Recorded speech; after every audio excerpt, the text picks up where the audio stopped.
طيب السلام عليكم ورحمة الله وبركاته. الحمد لله وحده والصلاة والسلام على ما لا نبي بعد محمد وعلى آله وأصحابه أجمعين. أما بعد. We last concluded with the introduction to the second hadith, الحديث الثاني من كتاب الطهارة باب المياه. This hadith, hadith Abi Sa'id al-Khudri radiyallahu ta'ala anhu. And as we mentioned, something brief concerning his background, his biography from Sheikh Fawzan, Hafidhullah Ta'ala, that this noble companion, Abu Sa'id al-Khudri, well known by his kunya, his name is Sa'ad ibn Malik Sinan. This second hadith starts to continue to lay the foundation for the basis of water, and it will be a transition point from where Al-Hafidh, rahimahullah ta'ala, will start to tread upon the various positions concerning water. So the first hadith, the hadith of Abu Hurairah radiyallahu ta'ala anhu, the Messenger of Allah alayhi salatu wasalam was questioned concerning the water of the ocean. And he mentioned, huwa at-tuhuru ma'u al-hillu maytatu. That is, water is tahur. This water is pure and it purifies. And that is dead and deceased is halal. One thing we do want to highlight from that narration moving forward is that the dead or deceased of the ocean, and this is, as Sheikh Fawzan and Sheikh Uthaymeen have both mentioned, ma la ya'ish illa fi. This is only referring to the creatures that live inside of the ocean water. These are not animals that have died on land and fallen into the ocean, or animals that have died and have been thrown into the ocean. The deceased of that which is permissible is the deceased of that which lives in the ocean itself. And from that, Shaykh Uthaymeen, rahimahullah ta'ala, he clarified for us a qa'idah that everything that is halal is tahir. And this is important. That everything that is halal is tahir. The Messenger of Allah alayhi salatu wasalam is mentioned, al-hillu maytatu, specifically referring now to the deceased creatures of that ocean are tahir. This is very important to keep in mind moving forward. So we transition now and we move forward with the hadith of Abu Sa'id al-Khudri radiyallahu ta'ala anhu. قال رسول الله صلى الله عليه وسلم إن الماء طهور لا ينجسه شيء أخرجه الثلاثة وصححه أحمد. This hadith, the second hadith of Abu Sa'id al-Khudri radiyallahu ta'ala anhu, he mentions that the Messenger of Allah alayhi salatu wasalam mentioned that al-ma, the water, it is tahur. It is pure. It is tahur. This is the same term, this is the same reference that the Messenger of Allah alayhi salatu wasalam used to refer to the water of the ocean.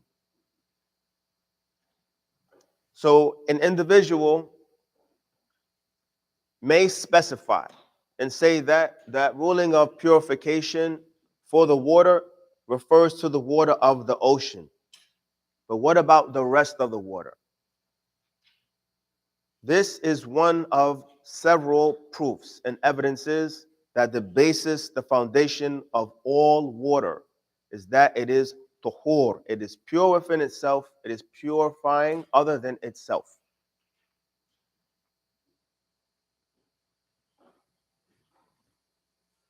لا ينجسه شيء. Nothing will impurify, corrupt, or contaminate this water to pollute it from anything of the articles, substances, or influences that would touch the water. This second hadith is a hadith that is referred to by the people of knowledge as being mutlaq. It's just general. The Messenger of Allah alayhi salatu wasalam, in this narration, he's mentioning Inna al-ma'a tuhur. The water is tuhur.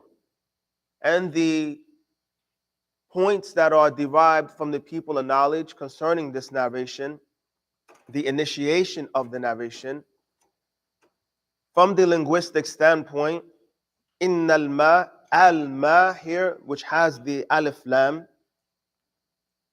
from the affairs of usul, it generalizes. So now we're not just talking about water of the ocean, as it was the case of the first hadith. The Messenger of Allah alayhi salatu wasalam is not referring to any specific type, class, brand of water. He's referring to water in general. So if you look at it and refer to it as being water, this is its ruling.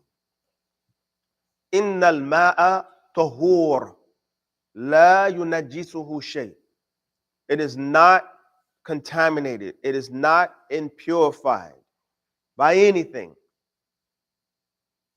And as has been mentioned by the people of knowledge, Shaykh Uthaymeen rahimahullah ta'ala states that this kalima, this wording, shay, that we refer to here as anything, he says that this is the simplest terminology or wording that you could refer to anything with. It refers to the seen, it refers to the unseen. It refers to solids, it refers to liquids. It refers to everything that an individual could reference. Shay. ما هذا؟ هذا شيء. ما هذا؟ هذا شيء. The book, the pen, the car, the thobe, anything. This kalima that's being utilized in this hadith. لا ينجسه شيء. Nothing will impurify the water. This hadith is mutlaq. At this stage of what is being presented from Ibn Hajar rahimahullah ta'ala, we understand that the basis of water is that it's pure. It's pure within itself, it purifies other than itself. This narration starts to transition along the line of thought concerning the rulings of water. Water is pure. Pure within itself, purifies other than itself.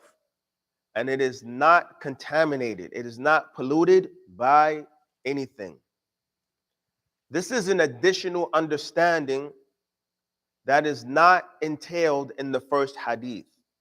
The first hadith only established for us the purification and the purity of the ocean water. It didn't go beyond that. It didn't address all other classifications or types of water. It didn't entail anything about its impurity. The Messenger of Allah ﷺ, through this hadith, the hadith of Abu Sa'id al-Khudri, not only establishes the basis of water is its purity, but it continues and it advances on and it mentions La yunajjisuhu shay. It is not impurified by anything. This is a principle. As Ibn Hajar rahimahullah ta'ala, in extracting from the usul, from the books of hadith, the narrations that are concise and clear and very comprehensive in their wordings. This hadith of Abu Sa'id al-Khudri radiyallahu ta'ala anhu will be a principle for you moving forward, as well as the first hadith. The second hadith correlates, and you dropped the tissue, Sheikh. The second hadith it reinforces and it correlates with the first hadith in terms of the essence and the foundation of water is that it is pure. However, this narration, the second narration, moves forward by establishing for us after its purity, it's not impurified by anything. It's left open-ended. No restrictions in the second hadith. Shaykh Uthaymeen, rahimahullah ta'ala, he says here, ومن المعلوم أن هذا العموم غير مراد بلا شك. He says, what is understood and well known is that the generality of this second hadith is not intended without any doubt. Shaykh Uthaymeen, rahimahullah ta'ala, he mentions concerning the second hadith that which is well known and understood, that the generality of this second narration, غَيْرُ مُرَادٍ بِلَا شَكٍ, this generality is not intended. And he said there's no doubt we have concerning that. And that is because this second narration is only a piece of the puzzle. It is only a part of the discussion concerning the entirety of water and its rulings. So although this narration is a principle and is a guiding point, the generality of this narration, as you will see, is going to be restricted. But we utilize all of the nusus. We do not just handpick and tailor and cater to our own positions and likings. Shaykh Uthaymeen, rahimahullah ta'ala, he mentions here, لأنه لو وقع في الماء نجاسة فغيرته فإنه يكون نجسا بالإجماع. And this is very important. Shaykh Uthaymeen, rahimahullah ta'ala, he says here, this is because if something was to fall into water that is impure and it changed the water, then that water would become impure by consensus. Let me back up and say this again with more clarification.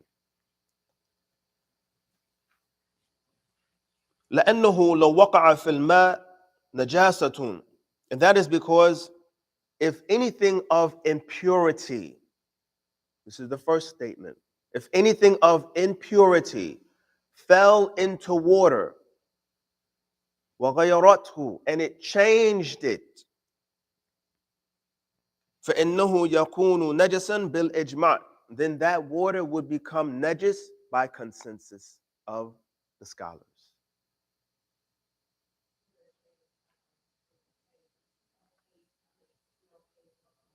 It's going to come, inshallah ta'ala, the parameters of what we're looking for to change and the dynamics of the discussion of the change is going to come, inshallah ta'ala. So from this narration, Shaykh Uthaymeen, rahimahullah ta'ala, he extracts 2 points or 3 points. أن الأصل في الماء الطهارة. The foundation and origin, the basis of how we see water is purity. And that is from the initiation of the narration. إن الماء طهور. It's clear inside of the wording of the Messenger of Allah alayhi salatu wasalam that the basis and the foundation of water is that it is pure and it purifies other than itself. And he says that is due to the statement of the Messenger, إن الماء طهور. وعلى هذا فإذا شككنا في ماء هل هو طهور أو نجس فهو طهور. Shaykh Uthaymeen, he says, upon this, if we were to doubt or to be skeptical concerning water, is the water pure or is the water impure? We would say that the water is pure because that is the basis and that is the foundation. In a situation of shak, you're not sure. Is it pure or is it impure? The basis of water is that it is pure, and you start from the basis. You start from the foundations. Shaykh Uthaymeen, rahimahullah ta'ala, he continues and he mentions, أن الماء إذا تغير بطاهر فهو طهور لقوله لا ينجسه الشيء. This is very important. Moving forward, that you can grasp and encompass this detail. This is very important. أن الماء, water, إذا تغير بطاهر, if it changes or is altered by something that's pure, فهو طهور, then that water is طهور. And that is the starting point of all water. The basis and the foundation of water is that it is طهور. From the first narration, he was asked about the water of the ocean. هو الطهور ماؤه. The second narration, the Messenger of Allah of Abu Sa'id al-Khudri radiyallahu ta'ala, he says, إِنَّ الْمَاءَ طهور. All waters, ocean water, fresh water, rain water, spring water, well water, it doesn't matter. إِنَّ الْمَاءَ, all water, طهور. That is the basis. If that water is changed or altered by something that is tahir, something that's pure, then that water is still upon its essence. It is tuhur. It is pure. Intabihu. Take recognition that Shaykh Uthaymeen, rahimahullah ta'ala, is not mentioning here إِذَا شَكَكْنَا, if we doubt. Because this is not a position of doubtfulness. This is a situation that is detailed for us, is clarified by narration. That detail is very crucial to understanding the subject of water. And I say that because I want to back up to the brief review of the first narration. The water that is changed, or the water of the ocean that has its live creatures living inside of it, but its dead and deceased are permissible for us to eat. If there is water that is changed by something of the deceased of the ocean, according to what Shaykh Uthaymeen rahimahullah ta'ala has presented from the narration, even if that deceased creature, that which ma la ya'ish illa fi, it does not live except in the ocean, it changes that water. We have the asl of the water, the ocean water is tuhur by narration. We have the ruling and viewpoint of the deceased of the ocean. Al-hillu is permissible. But we also know that when something is halal for us, it's tahir. So now if that creature being dead or deceased changes the quality of the water is now being changed by something that is tahir. Yes, it is halal, but at the same time, we understand from those things that are halal, they're tahir. So this water is now, at the end of the day, ultimately being changed by something that is tahir. So pure water, which is the asl of water, that is being changed by something, or tahur, pure water, that is being changed by something that is tahir, the outcome of that water is now what? It's pure. Despite it's being changed by something that's deceased.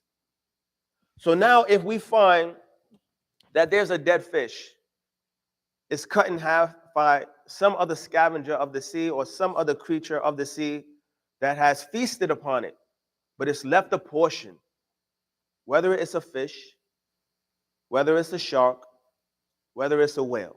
These are three creatures that I think all of us are going to unanimously view. These are the creatures that live in the ocean. They don't live on land. Now, say it again. One more time.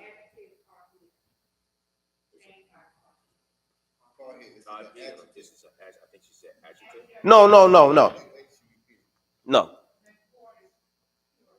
Tuhur, this is, in English, you might refer to it. This is in English, this is the closest that you're going to navigate towards in terms of trying to identify. It's a description. Inside of the Arabic language, it's not being utilized as such. It's one of the inconsistencies.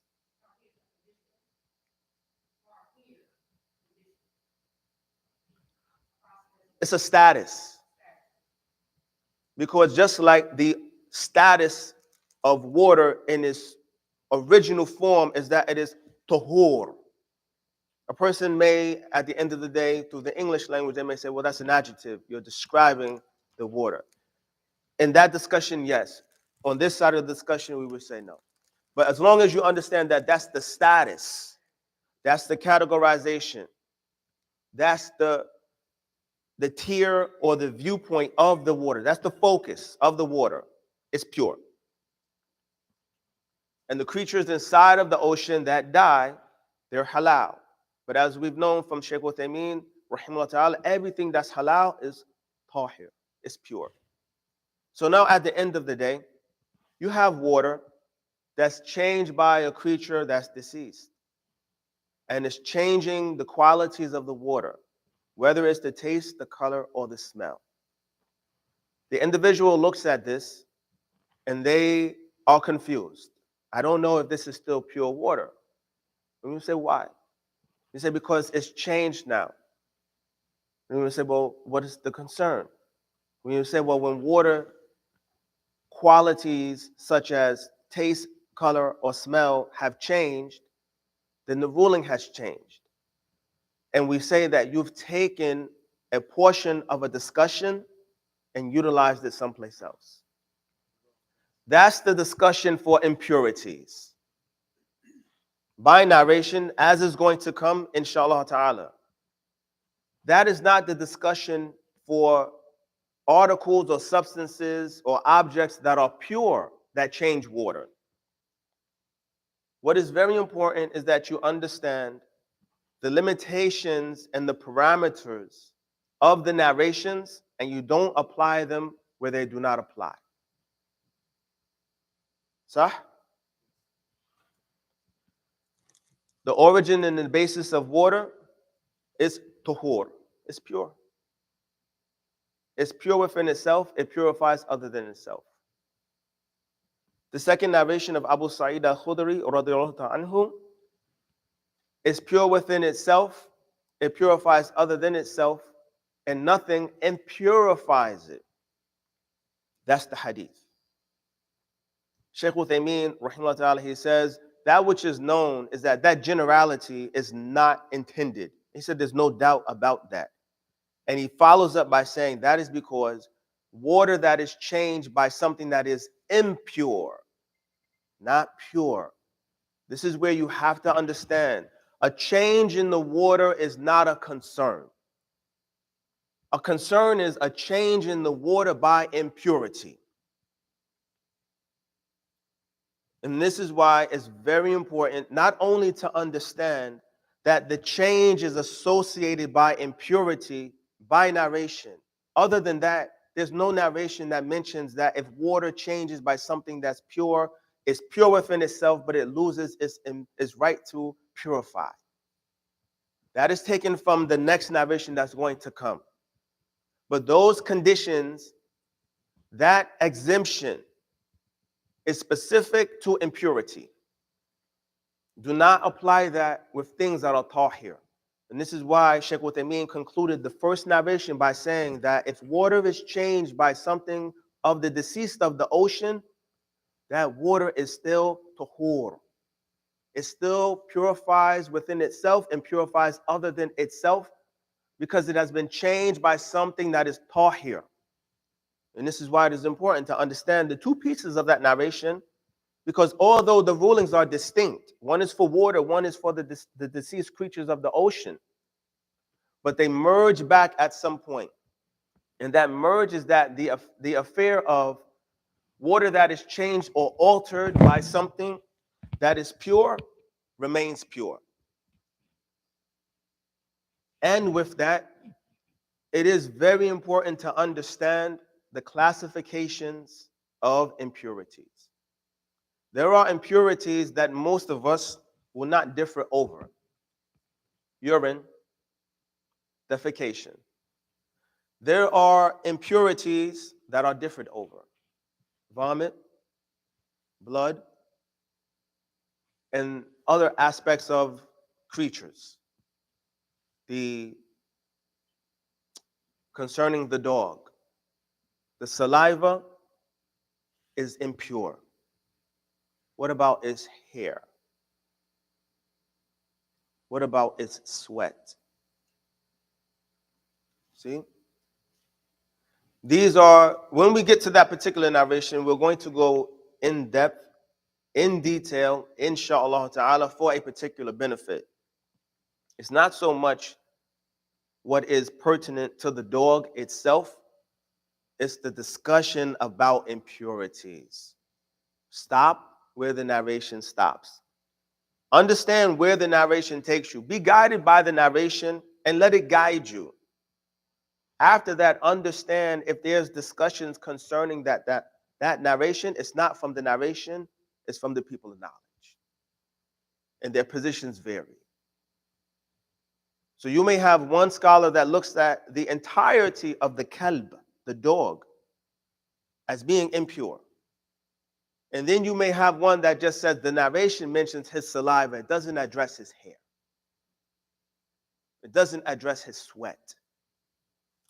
It doesn't address the skin of the dog. When we talk about tanning the skin of animals and utilizing them for water containers now, that is going to surface. So it's very important that you and I, at all times, we're guided by the narration. Let the narration take you as far as it will take you and then stop. Qif haytha waqaf al-qawm. Stop where the people stopped. Because verily where they stopped on knowledge, on clear knowledge.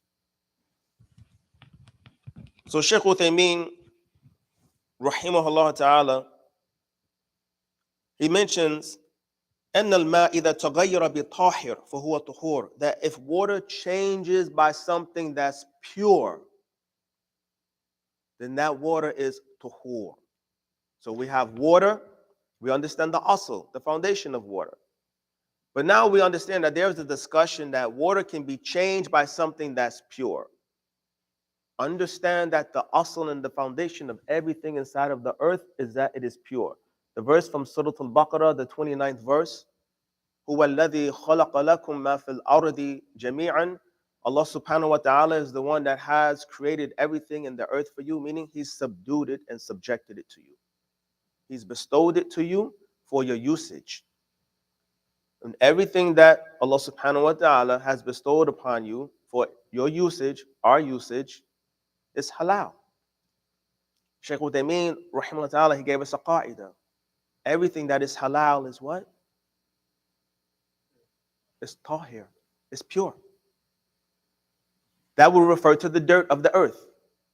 So if water gets mixed up with any type of water, rainwater, well water, ocean water, and you can clearly see that its loan, its color has changed. Has it changed by something that's tahir or najis? It's tahir. So the foundation and the basis of that water, despite that change, is that water is what? Tuhur, is pure. This is very important to understand the alteration and the changes that take place with the water. After, of course, understanding the foundation of water. Sheikh Fawzan, hafidhahullah ta'ala, concerning this second narration and the narrations that come afterwards, he says, هذه الأحاديث في موضوع الماء الذي يتطهر به والماء الذي لا يتطهر به. Shaykh Fawzan, Hafidhullah Ta'ala, transitioning from the first narration to the remaining narrations, he says, these hadith are concerning the topic matter of water that you utilize to purify and water that you do not utilize to purify. For hadith of Abi Sa'id, the hadith of Abu Sa'id al-Khudri, radiyallahu ta'ala anhu, he explains something very brief concerning the biography of that companion. And he continues on and he mentions, وهذا يقيد حديث أبي سعيد الخدري رضي الله تعالى عنه. This narration, the following narration, the hadith of Abi Umama al-Bahili, that narration is going to restrict the hadith of Abu Sa'id al-Khudri radiyallahu ta'ala anhu. Let me read the narration, inshallah ta'ala. This is the third narration. وعن أبي أمامة الباهلي رضي الله تعالى عنه أن رسول الله صلى الله عليه وسلم قال إن الماء لا ينجسه شيء إلا ما غلب على ريحه وطعمه ولونه أخرجه ابن ماجه وضعفه أبو حاتم وللبيهقي الماء طهور إلا إن تغير ريحه أو طعمه أو لونه بنجاسة تحدث فيه. These next two narrations, depending on how you view them, you will view them as one hadith or you may view them as two separate hadith. Now, this is the actual text now of Bulug Maram. This is the third page 19. Which page? 19. Page 19. This is the third hadith now. This is the hadith of Abi Umama al-Bahili radiyallahu ta'ala anhu. أن رسول الله صلى الله عليه وسلم قال, the Messenger of Allah عليه الصلاة والسلام has said, إن الماء لا ينجسه شيء. That water is tahur, it is not impurified by anything. Where have we heard that statement before? That hadith or that statement is just like the hadith that's previous to it, the hadith of Abu Sa'id al-Khudri. If you look at those two narrations, the hadith of Abu Sa'id and the beginning of this hadith, they are the same.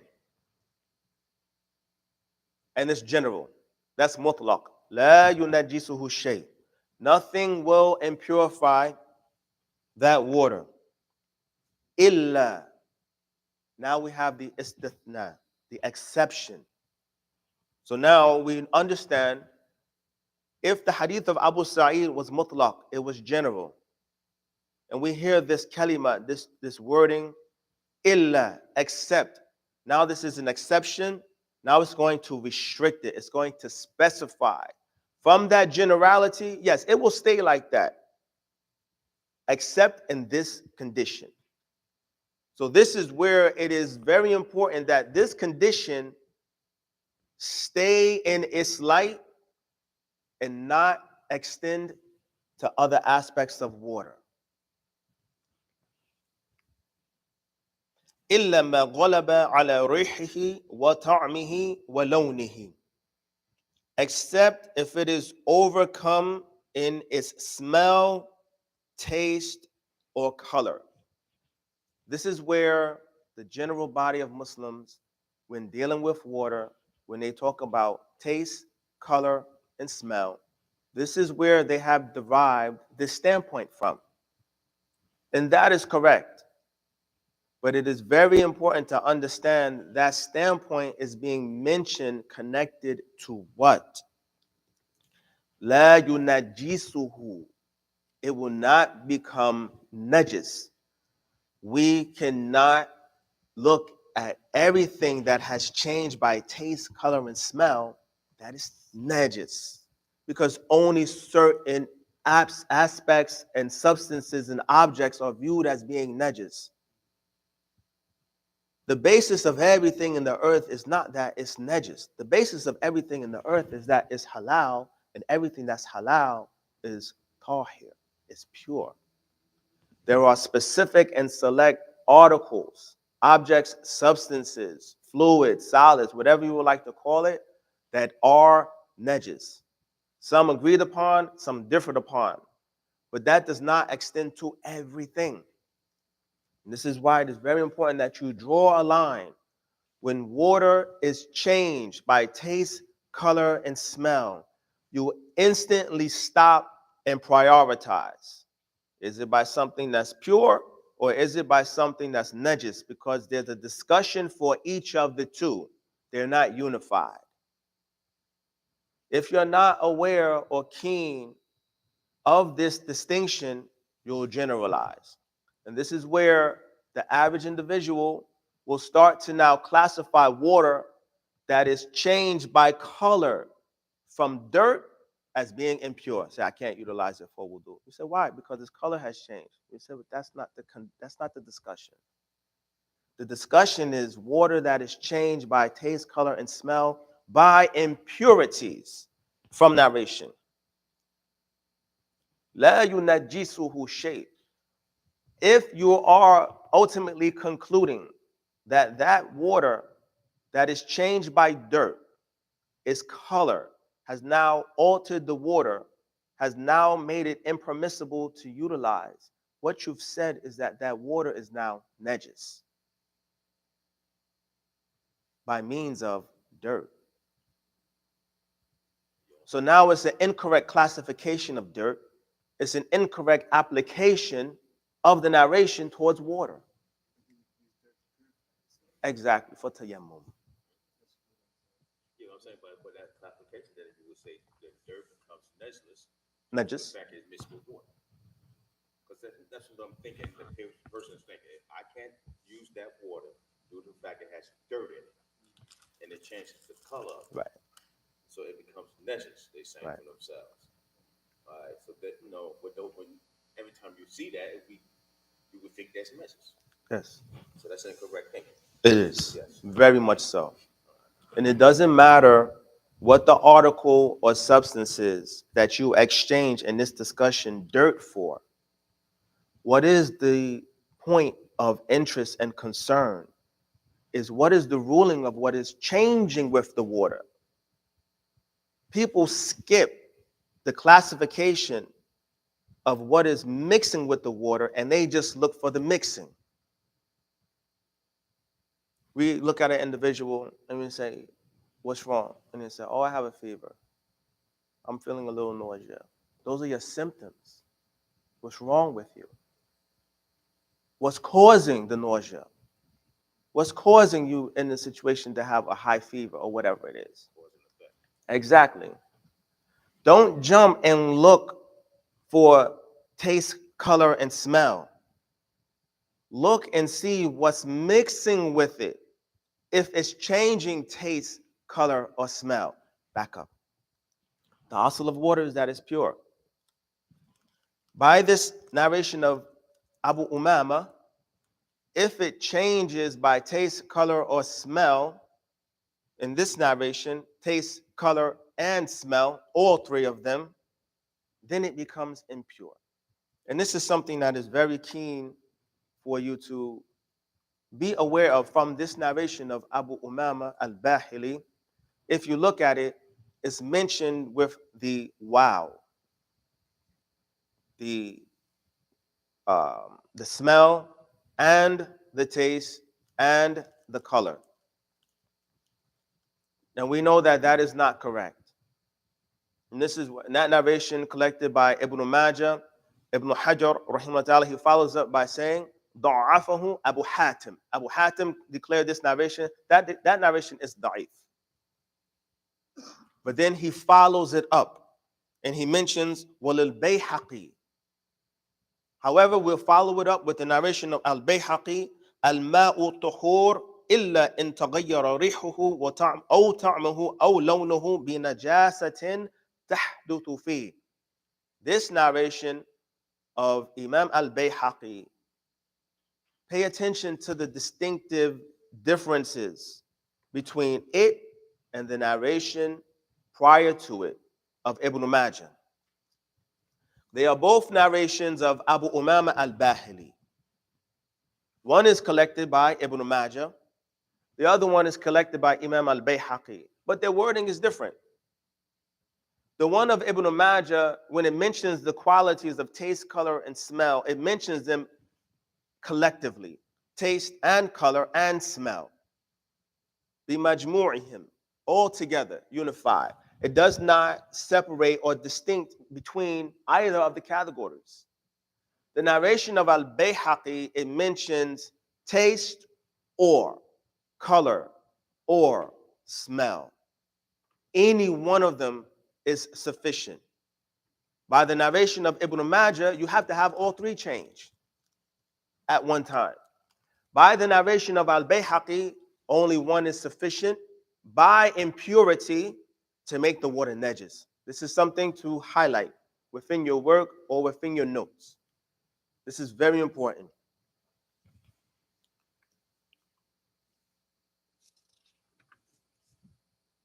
Sheikh Uthaymeen, rahimahullah ta'ala, Sheikh Fawzan, hafidhahullah ta'ala, this is from the explanation of Sheikh Fawzan. He says, وَهَذَا يُقَيِّدُ حَدِيثَ أَبِي سَعِيدٍ. The narration of Abu Umama al-Bahili, the third and the fourth narration, they are going to restrict the narration of Abu Sa'id before it. Now remember, the narration of Abu Sa'id is just general. That water is pure, nothing impurifies it. This narration of Abu Umama al-Bahili, it mentions, yes, that water is impure except. In the narration of Ibn Majah, إِذَا غَلَبَ, if it overtakes it. The narration of al-Bayhaqi, إِذَا تَغَيَّرَ, if it changes or alters. So the narration of Abu Umama, whether you look at it as one, you're going to classify it as one hadith, or you're going to classify it as two hadith, we're taking it as one discussion. What we want you to take from that discussion is that it is restricting the hadith of Abu Sa'id. A person that just takes the hadith of Abu Sa'id will say that there is nothing that could make water najis. And he would say, is the hadith da'if? We would say no. He would say, is the hadith unclear? We would say no. He says, I have two qualities of a piece of evidence that makes it easy for you to digest and accept. It's authentic and it's clear. So what's your discussion with me? Why are you saying that the water is now impure? Because we have the narration of Abu Umama al-Bahili that comes after it. And it mentions that, yes, it is impure. That water that is pure does not become impurified by anything except by the narration of al-Bayhaqi if it is changed in taste, color, and smell by impurity. So we have something that's clear. But you know what their pushback would be? The narration is da'if. Ibn Hajar, rahimahullah ta'ala, he mentioned the narration of Ibn Majah, وَضَعَفَهُ Abu Hatim. Abu Hatim al-Razi, he declared that narration is da'if. Of Ibn Majah. As well, despite the difference between the narration of Ibn Majah and al-Bayhaqi, both narrations are weak. But the discussion is not over. Both narrations are weak, but the discussion is not over.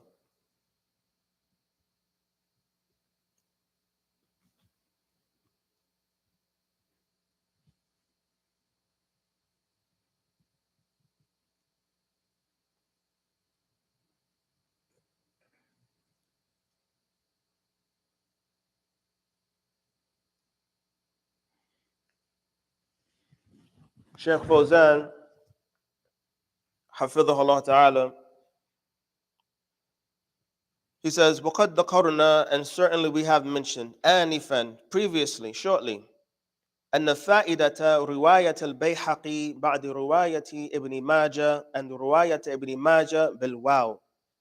What we have mentioned previously is that the benefit of what is from the narration of al-Bayhaqi after the narration of Ibn Majah is that the narration of Ibn Majah is with the wow, meaning by and, smell and taste and color.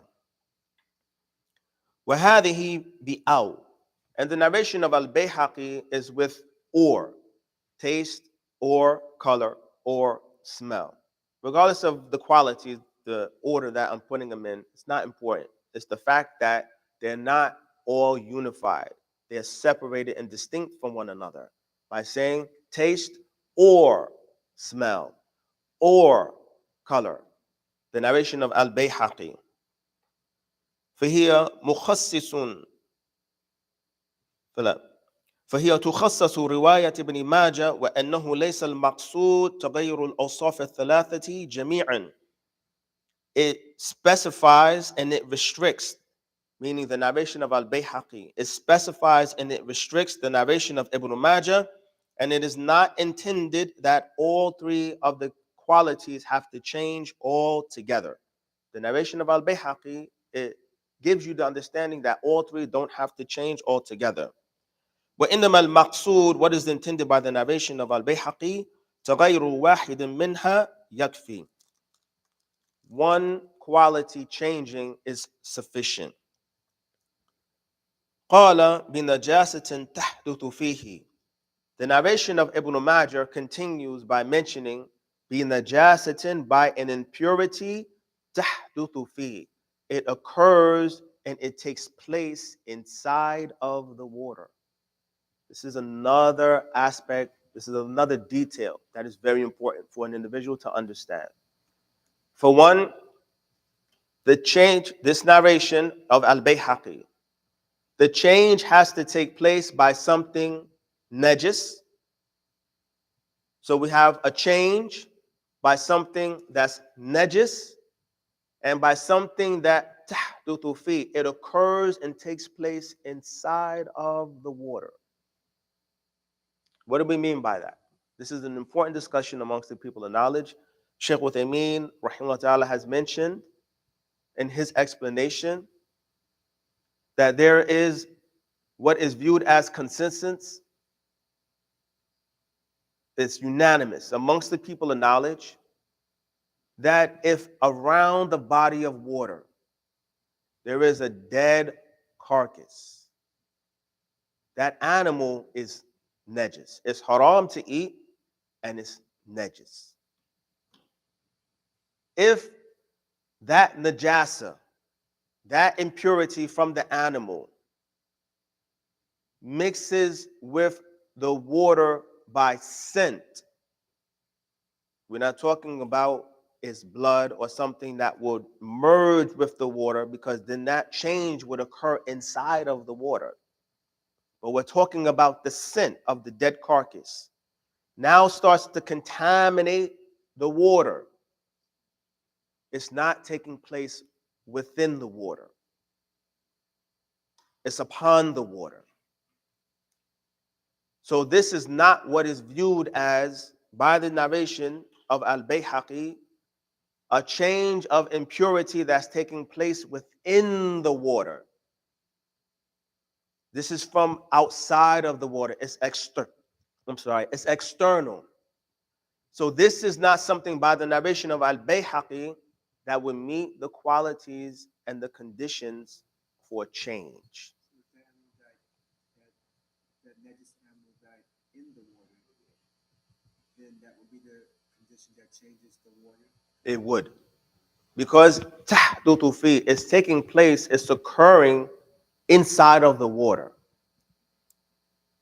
In this situation, Sheikh Uthaymeen is mentioning, if you have a situation of a dead carcass on the bank of water, and the smell now starts to contaminate the water. It's changing the smell of the water. But the smell of the water isn't changing by something that's inside of it. is external to the water. It doesn't meet the condition of water that has been changed by smell from something that has occurred inside of it. This narration of Al-Bayhaqi is very important for you to understand its details. A change by impurity that takes place within the water itself. Obviously, the change of the water cannot take place from an external aspect, nor could the change of taste take place from something that is external. The scent of the water can change from something that is external. So it's very important that you understand that detail as well. Illa in taghayyara is pure except if it changes its taste, color, or smell. Be najasatin by something that's impure, not pure. Tahdutu fi, it takes place and it occurs. That change takes place and occurs inside of the water. So if you're out and you're hunting, you're camping, you're hiking, and you come across a body of water and it's time to pray, and you need to utilize the water, and the person says, for one, that's swamp water. You would say it's water. The foundation and the basis of all water is tuhur. Then the individuals, they start to notice as they get close to the water, there's a stench to the water. And the brothers that are with them, some of them are more abreast and familiar with camping and hiking and being on trails and so forth. And they said, there's something dead in the area. And then Abdulaziz sends a brother to go scout, go find out what this scent is. We want to know what's living here, what's eating here, what's preying on creatures here. And he said, it's a dead sheep behind the trees over there. That's where the smell is coming from. And you say, if that's where the smell is coming from, that's contaminating and altering and changing the smell of this water. It hasn't taken place within inside of this water. So despite that scent, despite it being swamp water, its awesome and foundation is that it's tahur. It purifies other than itself. We will utilize it. Exactly. The change has to take place within the water itself. It cannot be an external change. This is the change to the water's scent and smell, but it's from something that's external to the water. It's not something that's internal to the water that has changed within the water itself. So if we take that same discussion and then for whatever the reason is, we see that that animal gets shifted into the water now. And we say, wait a minute, this is a dead carcass. It's najis. It's now being pushed into the water. This is the question now. That dead carcass is now pushed into the water by whatever means, because it's not proper, it's not suitable to squander, to waste water. We would be squandering, we would be wasting, we would basically be destroying that water if we pushed a najis carcass into pure water. That's a ni'mah, that's a bounty of Allah Azza wa Jal, and you're just saying, oh, it's mere play to me. I'm just going to contaminate it. You don't do that for the other, you don't do that for yourself, you don't do that for the other Muslims, you don't do that for the other creatures. But however, it just gets pushed in there by whatever means. It's najis carcass. Is the water pure or najis? At this stage, we only have two categories. You can only go one of two ways. Is the water pure or najis? At this stage, what I've said, and based off of only what I've said, is the water pure or najis, Habib? The dead carcass. It's najis. That dead carcass is najis. It's now been pushed into the water. Before that, the water was pure. The only thing now is just been pushed into the water. That's the only thing I'm presenting. That's the only thing that I'm acknowledging. That's the only thing that I'm entertaining. What I want to know from you is what is the ruling concerning this water now?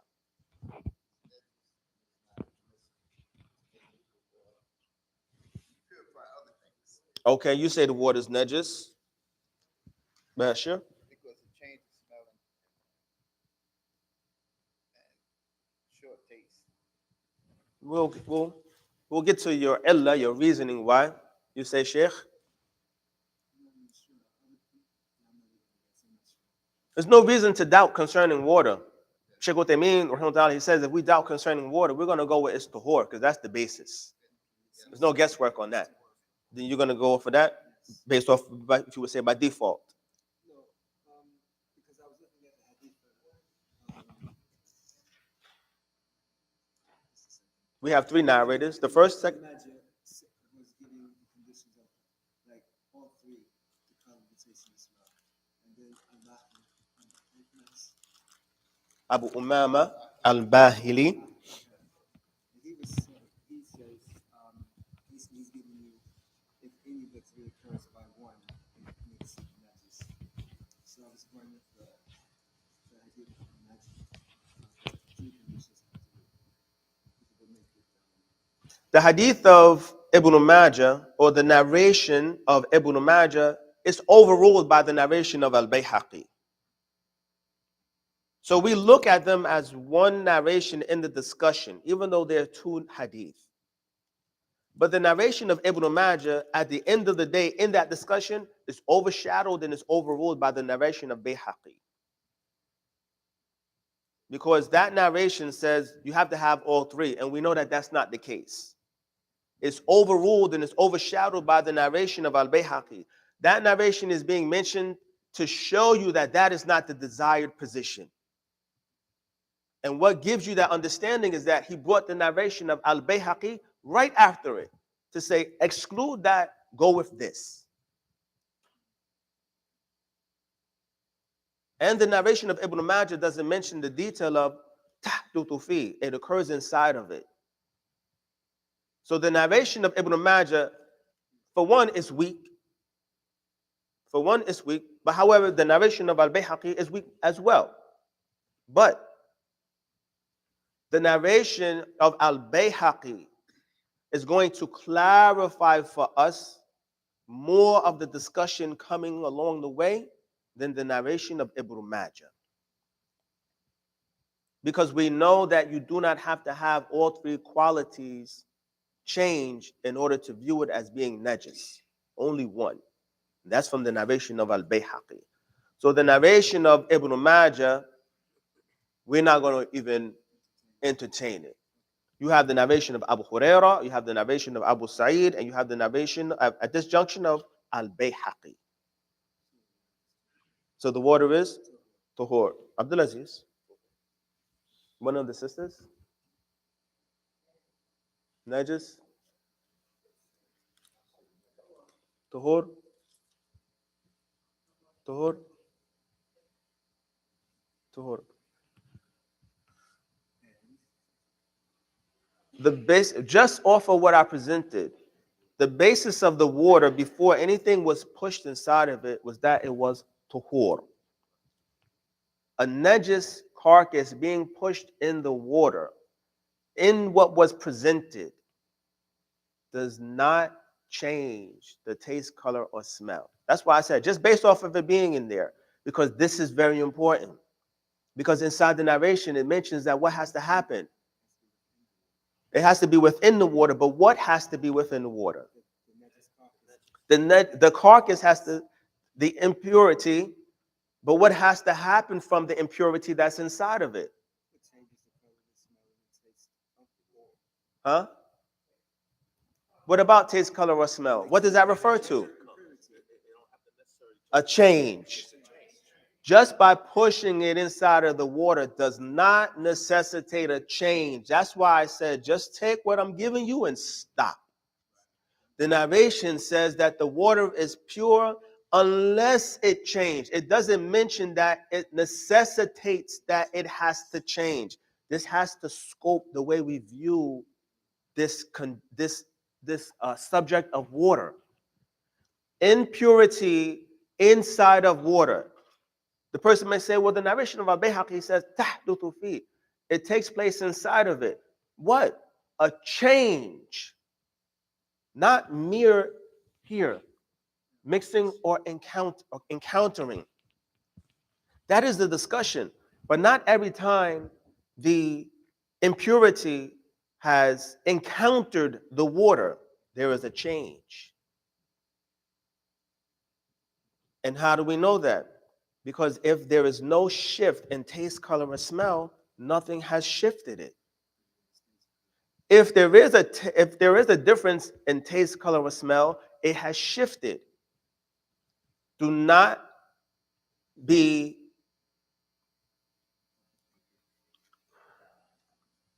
how do we say it? You're like, no. We're just like very quick, anxious. Oh, hasty. Don't be very hasty to necessitate that just because impurity is in it, it's changed it. And that you're going to make out at the end of the day it's impure just by its mere encountering or interacting with the water. Yes, there's no doubt if some impurity has entered into the water, it's encountered the water. We're looking for a change. Is there a change in the taste, color, or smell? Any one of the three? No.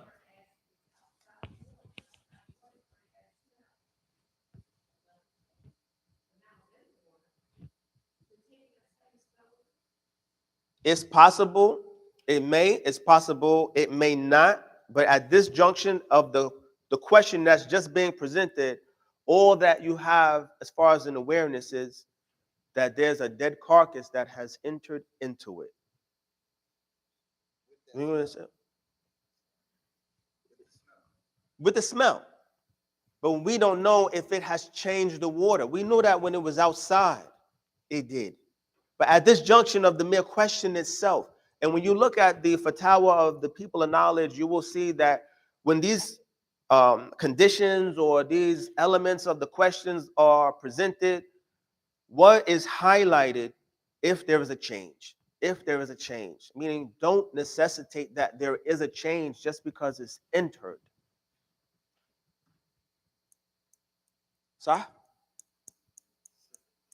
I'll give you another example really quick. A child goes to the bathroom. They're 4 or 5 years old. We know kids at that stage, they know how to use the bathroom themselves, but their etiquettes are not wholesome. So the kid gets up, doesn't flush the toilet. Another child comes behind the child. They defecated. Listen, small stones, if you would say. Another child comes behind it. They just see water. It's low. It's accessible to them. They go to play in it. They scoop it out.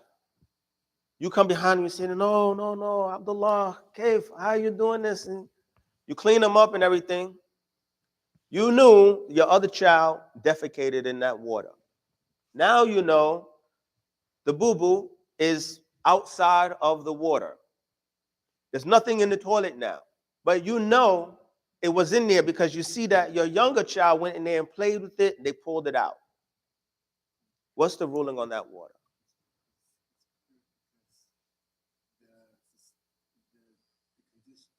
By taking the child taking the people out and left just water in there, then water remains in the same condition as purity. If there's no change. There's no change. He wants me to ask you, what's the ruling on that water?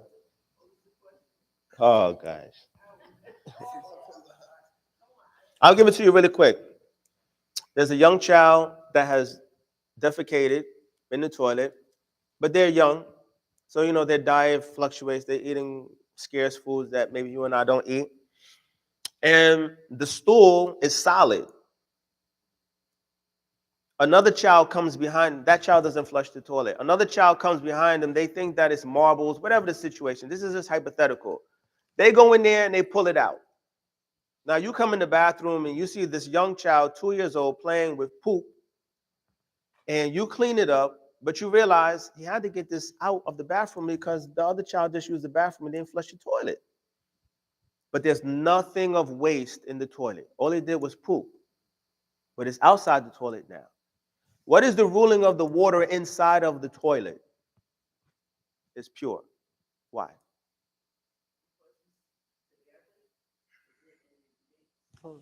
Huh? Exactly. That's the basis of that water before they defecated inside of it. Despite it being toilet water, it's pure. When they defecated inside of it, if there was a discussion, if you would say that even as a solid, it mixed or not, we removed that discussion by saying that the child that came behind him pulled it out now. So we're just dealing with the water that was there before they utilized it. The most that could be of a concern, is there a taghyir? Is there an alteration, a shift of the water that I can see now? If there's no shift, no alteration of taste, color, or smell, the asl and foundation of water now, here is what? It's pure. Despite, we know, when they say no urine, we said poop. That's it, khalas. Leave it as is. Leave it as is. No urine, they would just say poop. And it's a solid structure. It looks like it's a little marble ball to a child. They come behind it. It's a low toilet. It's accessible to them. They just pull it out. You come behind them now, you see, you know, oh, this was in the toilet. You look at the water and say, there's nothing there now. Could you utilize that water for purification? And that's your question now. Yeah. You wanted me to ask her, now I'm going to ask you. But he pooped it. I'm going to push you a little bit further. I want to see what you're standing on. But there was poop inside of this toilet now. You know that, right? It was in the toilet. It's not in the toilet anymore. No, they didn't flush it either.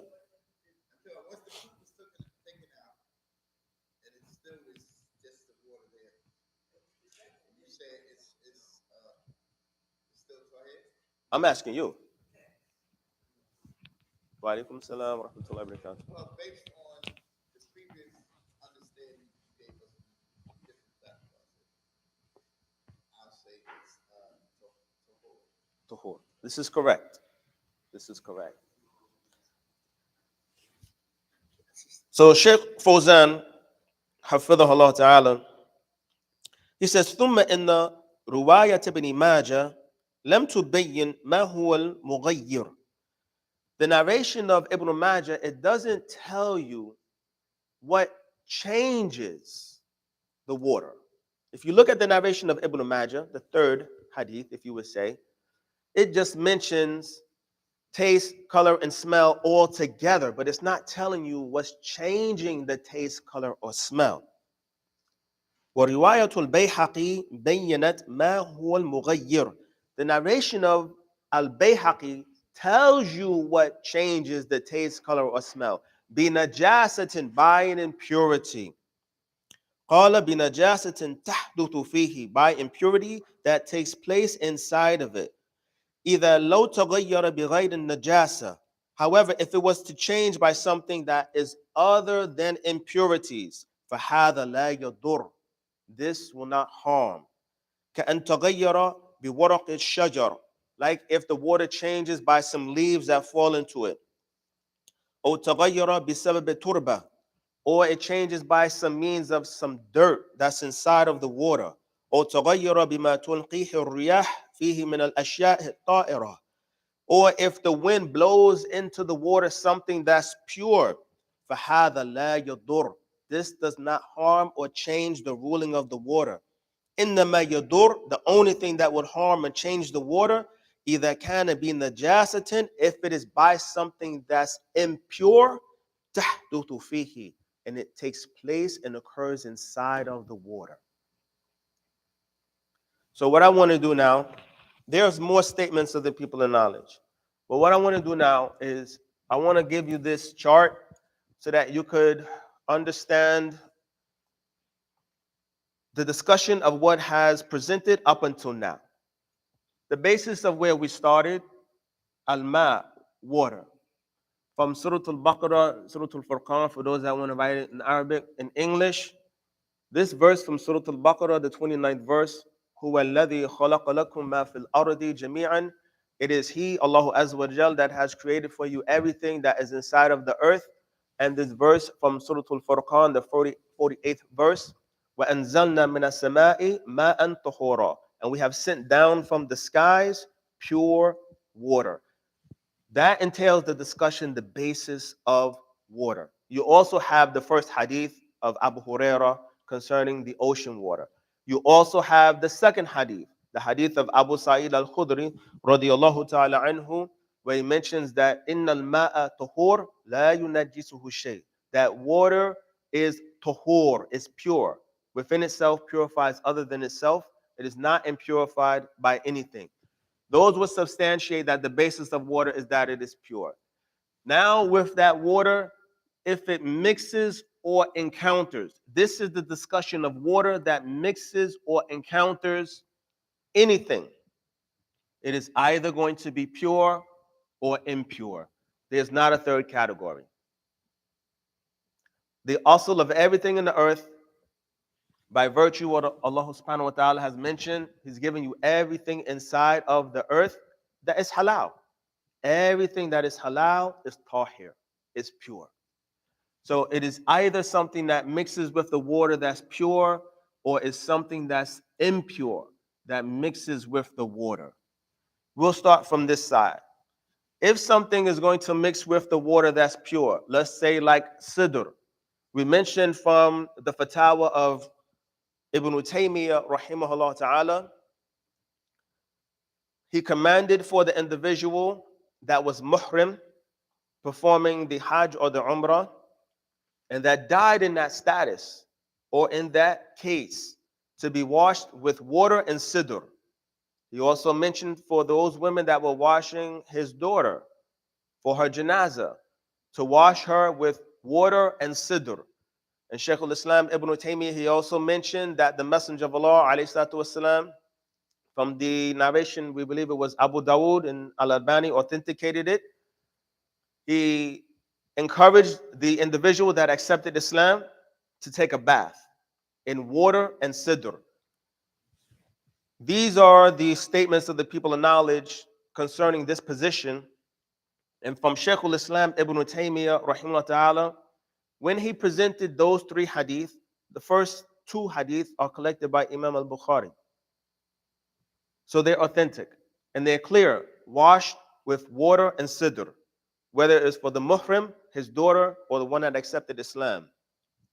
Shaykh al-Islam Ibn Taymiyyah, he says, فَلَوْ كَانَ تَغَيُّرْ يُفْسِدُ الْمَاء لَمْ يَأْمُرْ بِهِ. That if water, the change that would take place from the sidr, if that change would corrupt the water, the Messenger of Allah alayhi salatu wasalam, لَمْ يَأْمُرْ بِهِ. He would never have commanded to utilize it with the water. Showing you that sidr is something that's pure, but it will mix with the water. And it will change it, but it's changing with something that's pure. The likewise from the narration of Abu Huraira, the very first narration, the deceased and the dead of the ocean, they are halal. Al-hillu maytatu. As Shaykh Uthaymeen, rahimahullah ta'ala, he mentioned, it's something that's pure. But it can alter, it could change the water. But the case and the concern is with impurities, taste, color, and smell, where we say that the ruling would change. Other than that, when water changes with something that's pure, whether it's sidr or something that's dead from the ocean, it changes with a pure substance, it remains as water. What is the ruling of water? It's pure. This is what's going to substantiate this position. So a person says, well, where is this from? For one, you have the hadith of Abu Huraira, the very first hadith. You also have the hadith of Abu Sa'id. That's going to substantiate that. In its generality, it has also been mentioned by Imam al-Nawawi that this is the case concerning this hadith of Abu Sa'id. Shaykh al-Islam Ibn Taymiyyah, if you're looking for the reference point, it's volume 21, page 26 from his fatwa. And that is the conclusion of his statement concerning it. The permanent committee, when it was headed by Sheikh bin Baz, rahimahullah ta'ala, during his lifetime, when he was the president of al-lajnat al-da'ima, the permanent committee, they also hold that this is the position of water that is changed by something that is pure. It remains as water.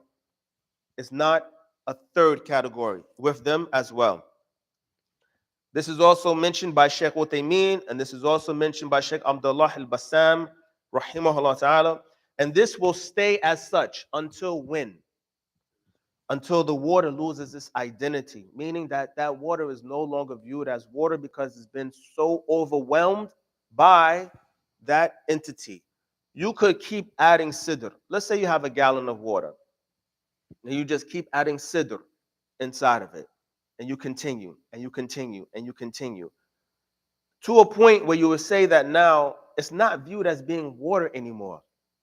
This is basically all sidr.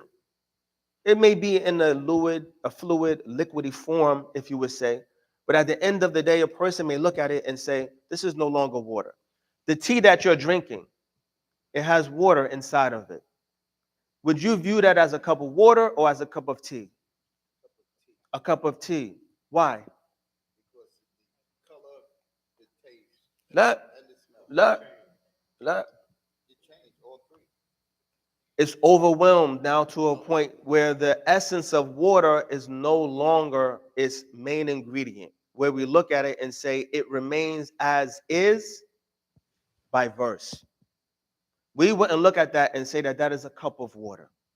It has been overwhelmed so much now to a degree that the titling of water is lost. We would say, yes, water's inside of it, but we won't refer to it as water. This is the case with broth, gravy, soda, whatever it is that you add water to. If it has a pure substance inside of it, it's still pure until it gets to a point where you would say like rose water. When it loses the title of water itself and now it's associated with something else, that's what it is. It's no longer water. So rose water has water inside of it. But by mere nature and essence of you acknowledging it and identifying it as rose water, you're saying now that it's not water anymore. It's water that is associated to rose because it has been overwhelmed by that substance or that article that you entered inside of the water. Even a hint. It depends. There's no percentage mark where you would say 10, 20, or 30. When it's overwhelmed and you look at it and you would say, this is no longer water, then this is where you would say it's changed its ruling. It's no longer water, it's another article or it has another identity. So now with something that's pure, that's added into it, and there's no change. You've added just a mere tablespoon of sugar to a cup of water. And you realize, I don't even taste the sugar anymore. It still remains as water that's pure. This is the discussion now based off of what has presented from the hadith of Abu Umama al-Bahili, the narration of Ibn Majah or al-Bayhaqi. An impurity has now entered into the water. We'll go this way because it's very quick. If there is no change, that water remains tuhur, it remains pure, based off of the hadith of Abu Sa'id al-Khudri. Inna al-ma'a tuhur, la yunajjisuhu shay. The person would say impurity went inside of it, but it didn't change it. So we're going to keep it on its basis. And that is established by a principle, al-aslu baqa'u makana ala makana. The foundation and the basis is that you leave things as is, as they are. At this stage right now, we'll just say, you're in wudu. You know you made wudu, you was coming to the masjid, and you said, I'm going to put myself in the status of being purified so that when it's time to pray, I can just pray. I don't have to perform wudu. Even though it's from the etiquettes that when you visit and you attend the circles of knowledge, that you attend upon purification. It's from the etiquette of the student, as well as the teacher. Make a fresh wudu. Make wudu. What's fresh? What's fresh mean? What's fresh wudu? That's for the hood. It's for the hood. For the hood. You jaddidul wudu. Because you can renew your wudu. Well, what's a fresh wudu? When we get to wudu, that topic is going to come up. No, seriously, it's going to come up. I play with you, I push back on you, but honestly, it's going to come up. I never knew until just now how it sounds. It's like we say a case quarter. Like that's other races don't say that. Your wife is going to get you, Habib. Or the term you know. No. Okay, so the foundation is that we leave water as is. So now, if you're upon wudu, and then somewhere along the line, you know you performed wudu when you came to the class, and then somewhere along the line, you start to question, you say, I don't know if I'm in wudu or not. You utilize this principle. Al-aslu baqa'u makana ala makana. Leave things as they were, or as is, as they were. You knew you were in a status of purification when you came to the masjid. You're just uncertain now if you still are in wudu. I don't know if I passed gas.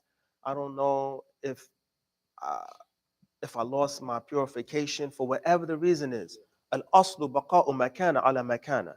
The foundation is that leave it as it is now, as it was. What you understood, what it was, is that when you left, you were in purification. So right now, you utilize this principle. Leave your condition right now as you knew it to be. You knew when you left the house, you was upon purification.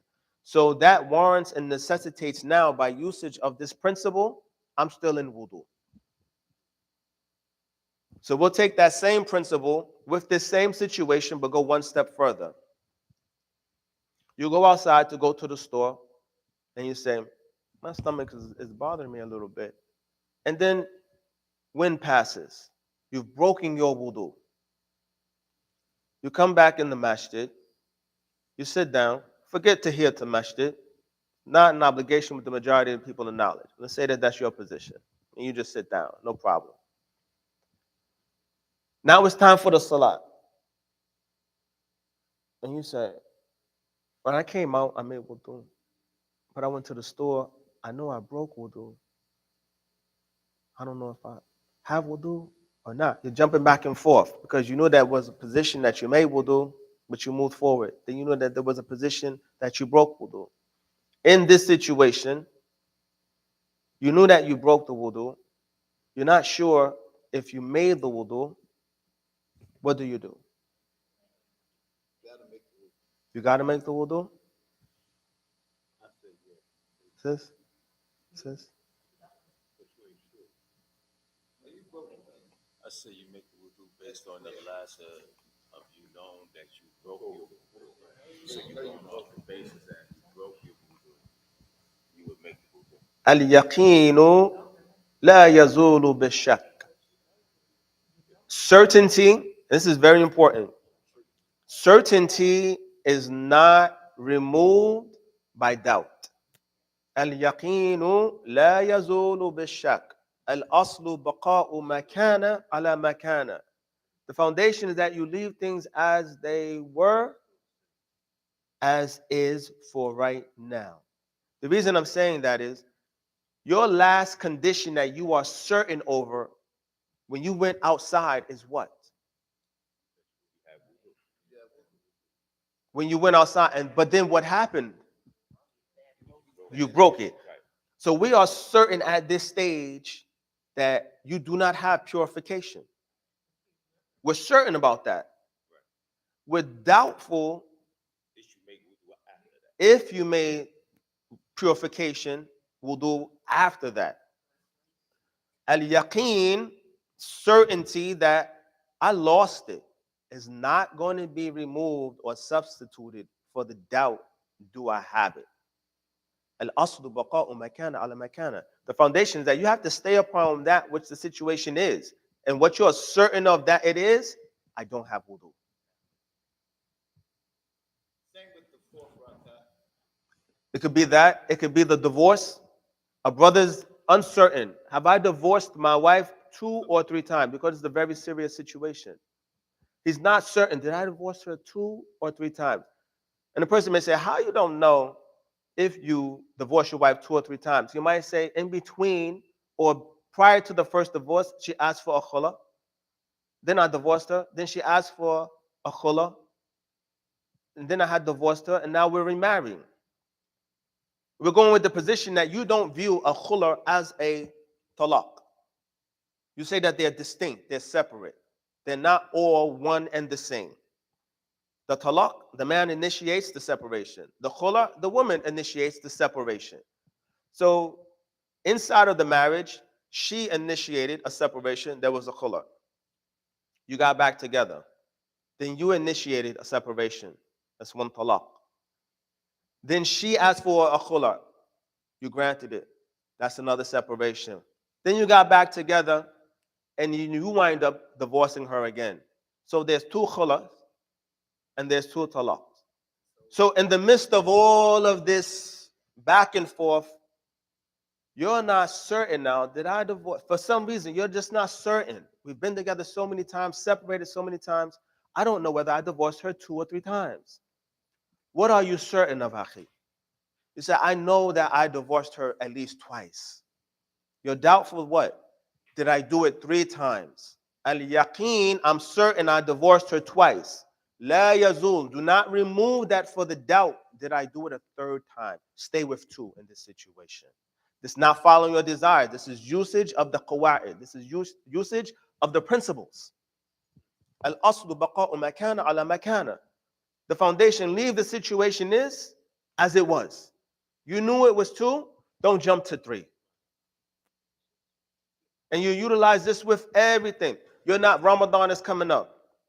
A brother, he says, I got some days to make up. A sister may say, I have some days to make up. And they say, you know what? I'm not sure if it's 4 or 5.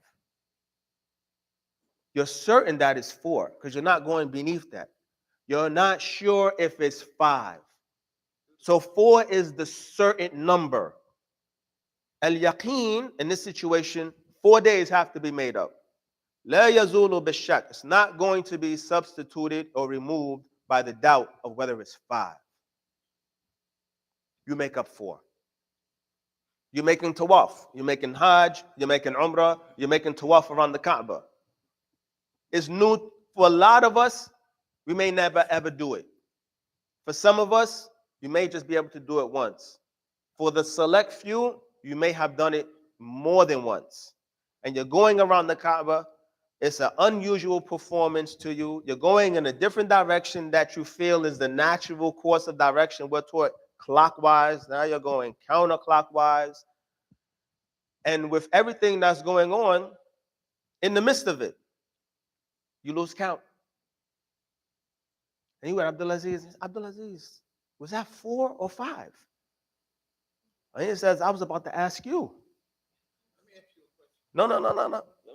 In this situation, is it 4 circuits of tawaf that you've performed, or is it 5? Because you're going for 7. So you know, you're not just going to take the mind frame, well, let's just keep going until we get tired. Say, no, we do 7. But we're sure we've done 4. We're not sure if we've done 5. What do we do? How many more? How many? If you do 1 more, it'll be 5, but you need a total of 7. So if you're doing 3 more, you're basing it on the fact that you've only done 4. And that's what's correct. Al-yaqeenu la yazulu bishak. إذا صلى أحدكم فلا يدري كم صلى أثلاثا أم أربعة. The Messenger of Allah alayhi he told us, if any one of you are praying, he's not sure if he's prayed 3 or 4, فليترك الشك وليبني على ما استيقن. Or فليترك الشك وليبني على اليقين. Throw out the doubt and build upon that which you are certain of. In this situation, he's giving you 3 or 4 as the possibility. One of them has to be that which you are certain over, meaning there is a basis to plant off of. If it's 3 or 4 by narration, It can't be both of them. One of them has to be your foundation of certainty. It's three. You build off of three and you pray a fourth. Can I ask you something? Dealing with the Hajj, 1 second. So from this, it establishes the principle, al-yaqinu la yazulu bishak. Certainty is not removed by doubtfulness. And we also use that with the water. I will give you two separate circumstances and situations. We have a cup, and you know it's just pure water. And somebody says, I think that water was impure. And I say, what happened? I say, I don't know. I just think that that water was impure. What's the basis? What we're going to go off of? All water is pure. so what's their basis? It's just some conjecture, maybe just a misunderstanding, whatever the situation is. They threw something out. It may cause someone along the line to doubt. I'm not sure. Al-yaqinu la yazulu bishak. What are we certain of? The foundation of water is pure. I'm not moving from this except that I have something that moves me from it. A text brought me here. A text has to take me away from here. You're guided by the text. Go where the text takes you and stop where it stops you. So now I'll bring you to the opposite end. You have a container and you know that the water has been impurified. And you leave it. And you come back and you say, I'm not sure if it's still impure. Maybe the water purified itself, which is possible. It's a discussion. It's going to come along the line of this work. Water can purify itself in conditions. So it's not a far stretch. It's not a conversation that you would say is just mere hypothetical. These are actual circumstances and situations that you're going to see from the people of knowledge. Water can purify itself after being impure. So you had a container and the water is impure. You come back 3, 4, 5 days later, you're not sure if the water has regained its purity. You're doubtful. What do you go with? And I'm going to give everybody this example. So you have a container, it's impure. It was pure, it became impure. You know for certain that water is impure. You go on break, you and Habib go on vacation, you come back now, 5 days later, you see that same container. What is this ruling? I'm going to start with you. Would the ruling be that it would be impure? Of course, when I left, I know for surety it was impure. Just give me the ruling, and then we'll get into the reasoning behind it. The ruling? This established principle is which, however, is established remains the same. So it is what? It's impure. It's impure. So you say impure. Bilal? Impure. When? Aida. When you left before vacation, it was impure. You're back, you're home now, you guys are cleaning up, you're not sure to discard it or to keep it and maintain it because you can't waste bounties. Pure or impure? Impure.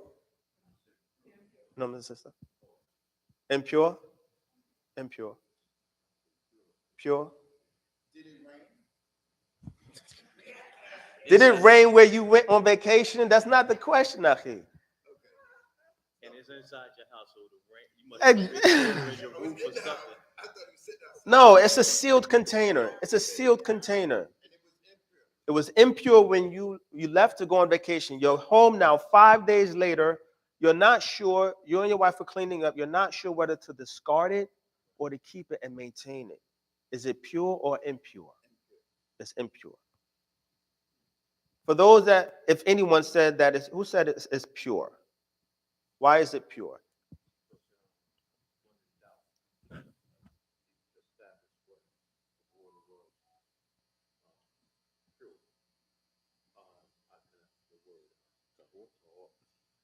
Very important that you said what you said, because I want to clarify something along the line of thought, because I understand where you're at, but there's something along the line of thought that's misplaced. In this situation, before we left to go on vacation, we knew that the water was impure, right? Al-yaqeen la yazulu bishak. The certainty that we have concerning that water being impure is not going to be removed for doubtfulness. Al-aslu baqa'u makana ala makana. The foundation is leave it as is at this current junction. How do we transition from a particular stage without anything that moves us from it?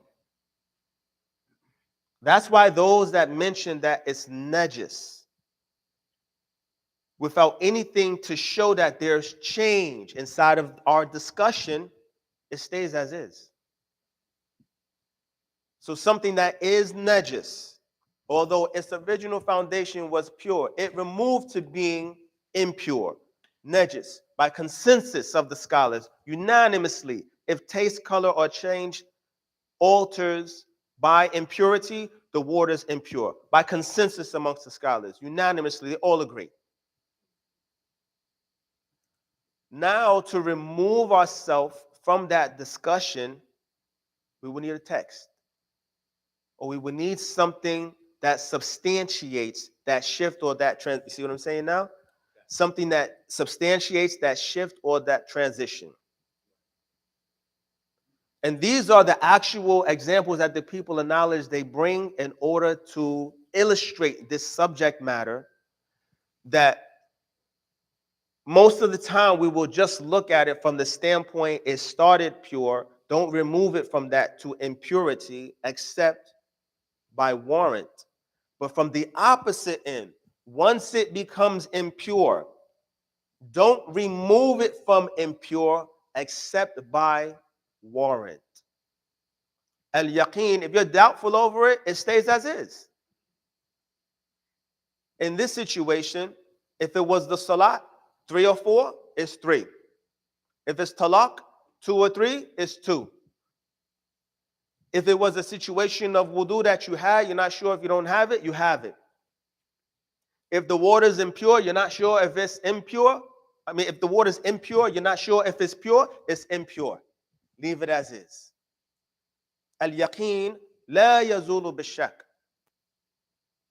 Water, and we'll conclude with this, water can become pure after being impure by one of 3 means. I don't have my marker, I'll just dictate it to you. It is possible. Water can become pure after being impure. By consensus of the scholars, you looked at it and you said, no, that water is najis. It can become pure by one of 3 means. The first one, you add to it a sufficient amount of water that overtakes the impurity and returns the water back to purity, because the change has removed itself, or it's been removed. You had a cup of water, you added to it 50 gallons of water. And you say, there's no way I can still determine if this water is impure. Al-aslu baqa'u makana ala makana. At this stage now, because of the amount of water of purity that you've added to it, you have to return it back to its foundation. There's no traces of taste, color, or smell to classify it as being impure, so you have to return it back to its foundation now. So you could have a cup of water the size of that cup of tea inside of your tub, and you plug it up, and you say, just run the water until the brim. Now you have a tub full of water that only had a cup of urine inside of it initially. And you say, by color, I can't see it. By smell, I don't smell it. And if the individual says, yes, it's pure, and they started to drink, and they say, I don't taste, it's not there. You have to return it back to its foundation, tuhur. This is one of the three ways you can return water that's impure back to being pure. The second way is if there is a big body of water, and this is just example, illustration purpose. There's a big body of water, and there's something that is impure in one area, and you scoop it out and remove it, and the rest of the water remains as is, and the impurity that was present is no longer present in the water, that remaining body of water now remains as what? Tahur. This is the second avenue. By removing the impurity from the water. Because it's possible in situations you can remove the impurity and the water still remains. The third avenue, the final avenue, the avenue where the water changes itself. It purifies itself. Istihala. It takes place over a period of time. It could be the sun beats it down. It could be a situation of whatever is inside of it just deteriorates in the water itself. This is from amongst the qualities of the essence of the water. By Allah subhanahu wa ta'ala's permission, it is able to defend itself and neutralize articles, substances, and objects inside of it, especially the salt water. That those creatures that die inside of it, as vast as the water is, look at the abundance of creatures that live inside of it. And none of them affect the purity of the water because the water is able to overcome itself by what is countered to itself. So those are the three ways that the people acknowledge. They say, once you do get to a position where the water is impure, it can be purified. But now this side, this category, water that is mixed or encounters some impurity, and now there's a change.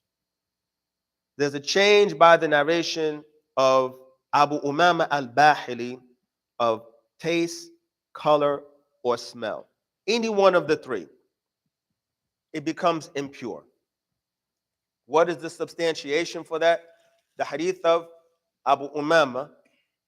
But then the person may push back and say, well, you said that that narration is da'if. We say, yes, the narration is da'if, but the scholars have ijma'.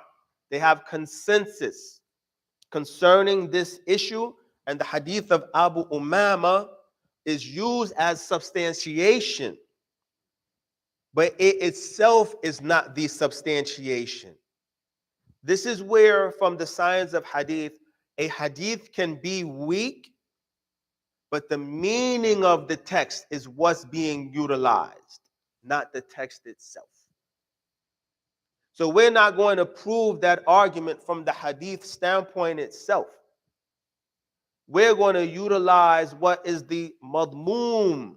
What does the hadith entail? It entails that if impurities change water by taste, color, or smell, and it happened inside of it, it's impure. We say, well, there's consensus amongst the scholars concerning that. It's not the narration itself, but the details are inside of the narration. So the meaning of the text is what is substantiated, not the hadith overall itself. So you have consensus, you have unanimous agreement amongst the scholars that if pure water changes by taste, color, or smell that occurs inside of the water, that water is now najis, it's impure. This has also been stated by Sheikh Fawzan Sheikh what they mean in their explanations of Bulug al-Maram. Imam al-Nawawi also mentions that there is ijma' amongst the scholars concerning this. Ibn Mundhir, he also mentions that there is consensus amongst the scholars concerning this. And Ibn Mulaqqin as well, he is from amongst the teachers of Ibn Hajar, rahimahullah ta'ala. So these three here, these last three mentioned here, these are all three scholars that mention that there is ijma', there is consensus concerning the scholars of this ummah. Unanimously, they are unified on this position. If water changes by impurity, taste, color, or smell, any one of them, you don't have to have all three, you don't have to have two, or the majority. Any one quality, taste, color, or smell, be najasatin, by impurity, tahdutu fi, that occurs inside of the water, by consensus amongst the scholars, that water is najis, it's impure. So up to this junction, we have the hadith of Abu Huraira, we have the hadith of Abu Sa'id, and we have the hadith of Abu Umama al-Bahili. The next narration is going to deal with water in its amount, its quantity. Moving forward, how some scholars are going to start now to divide and shift. And they will say, this conversation now is going to split based off of how much water you tell me is involved. But at this particular junction, despite that shift in terms of how much water, we still only see water as being, it's water that's changed with pure substance, and it remains as is until it's overwhelmed with that pure substance. So we only see water, even if it's changed by something that's pure, it's still pure. And then we see water that's changed by something that's of impurity. So how many categories of water thus far by hadith, by narration, do we see? Two. And I'm saying this and I'm emphasizing this because amongst the people of knowledge, there is a discussion that water is of three categories. We're going to deal with it. We're not going to shy away from it. But as we are proceeding and we're laying the foundations, thus far, what you have is substantiation thus far for only two. Remember, this is something that has been echoed before me, and it's something that I echo it to you. Qif haythu waqaf al-qawm. Stop where the people stop. Meaning, let the narrations guide you. Thus far, if hypothetically your position was water is of three categories prior to these classes, I'm not going to tell you jump ship.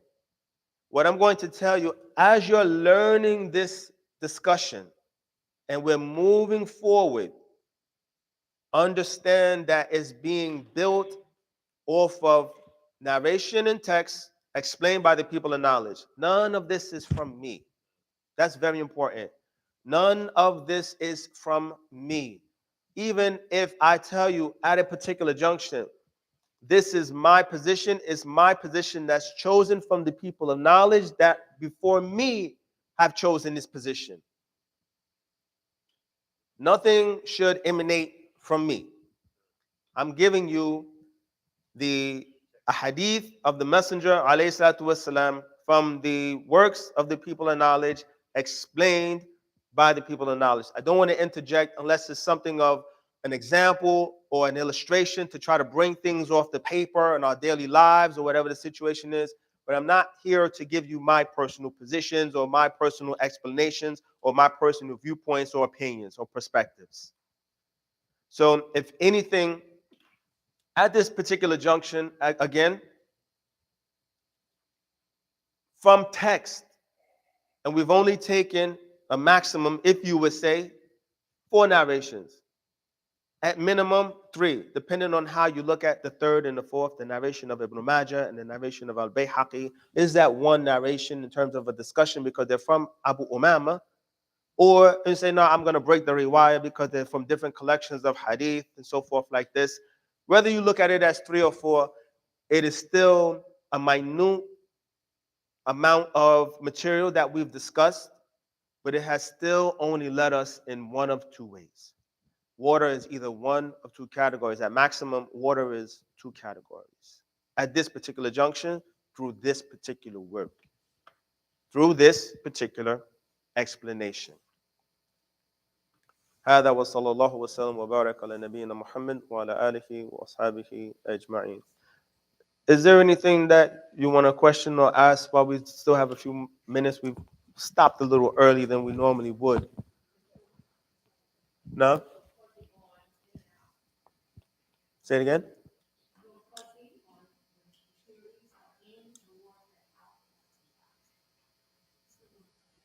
Okay. That is from the narration